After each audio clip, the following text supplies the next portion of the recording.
IoT networks. What characterizes the network of things?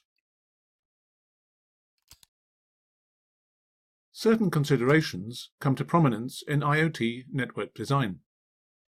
What we tend to think of as typical IT networks are associated with computers, that is to say, devices designed to process information and which have relatively high processing power. But not all networked devices are that sophisticated. The Internet of Things comprises small, humble devices as well as expensive, powerful ones. So what makes the needs of these less prominent devices different? The following will look at salient network characteristics from the point of view of IoT. Firstly, bandwidth. Imagine an IoT device. In this case, let's say it's a form of sensor, denoted by an aerial. It has a connection, which links it to a large network. Whereas the bandwidth of the main network may be high, the bandwidth capability of the link to the sensor may be poor. There are many reasons why bandwidth may be poor. It may be a legacy or low-cost connection made from inferior materials, or it may be subject to interference from other devices, such as electric motors in a plant room. The sensor network may be wireless, in which case it may be subject to interference from neighboring radio frequency devices. Other factors, such as cost, may also effectively limit available bandwidth. Consider an expensive satellite link, for example. Perhaps bandwidth is potentially available, but given the expense, realistically, bandwidth used must be kept to a minimum. IoT networks may be particularly susceptible to these kind of problems, because IoT devices may be found anywhere, not necessarily in purpose-built networking environments.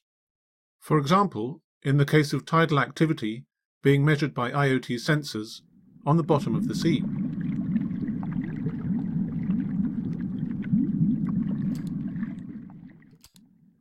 Client base.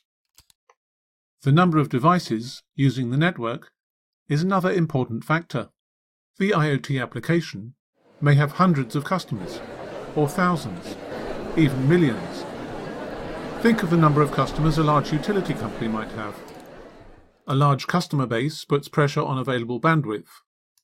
The sheer volume of messages puts network time at a premium. Routing and discovery. Network topology, the way different elements are connected, also plays an important role. Rerouting a message can help to overcome the problem of unreliable connections. Devices may be added to or removed from the network on a regular basis. Some IoT communication methods have built-in means to discover what devices are connected. In IoT, mesh networks, typically wireless, exemplify this approach. A given network node can potentially link to any others which are in range. If one link to a neighboring device breaks, the message can follow an alternative path. Code footprint. The IoT device itself may be manufactured to an inexpensive specification and may therefore have limited functionality. The term code footprint is sometimes used to describe the amount of space required to run code on a device. The limitations of the electronics on the device required to run the network software, such as limited memory or a slow processor, can have repercussions on the type of communication used.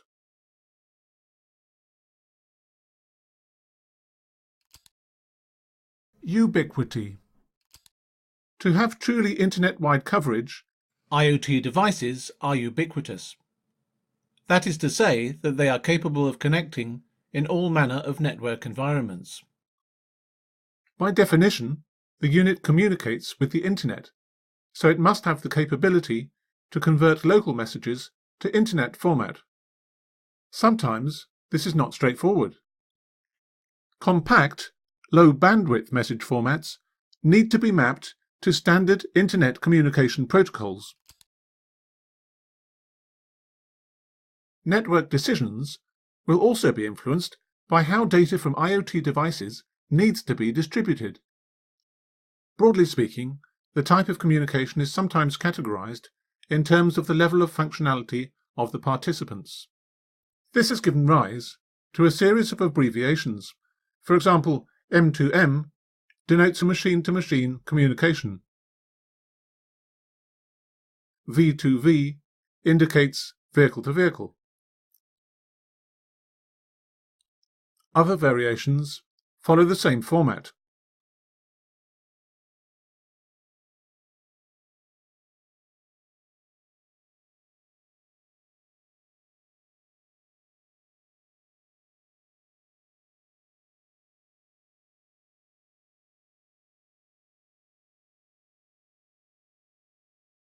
Implicit in the variety of data that IoT networks have to convey is the likelihood that some messages are more urgent than others. This gives rise to the importance of quality of service, QoS, the ability to expedite certain messages when necessary and ensure end-to-end delivery of critical communications.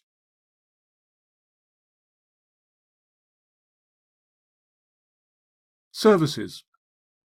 As well as QoS, services are important to IoT in a different sense. That is to say, services which derive from data gathered from IoT devices. IoT is inextricably linked to the notion of the Internet of Services, iOS. New types of tradable commodities arise from the simple fact that new combinations of available data have value in themselves. One party might be able to garner readings from its IoT sensors, which can be used by another party to add value to their product. The capability to record large volumes of information has also given rise to the notion of big data analysis. Information gathered on a vast scale can yield statistical insights which were not previously available. Behavioral predictions in particular can arise from analysis of such information. New useful understanding can be extracted and used from populations of disparate devices to streamline services and benefit end users. The IoT network using big data must gather and store it securely and have the capacity to process it and distribute results accordingly.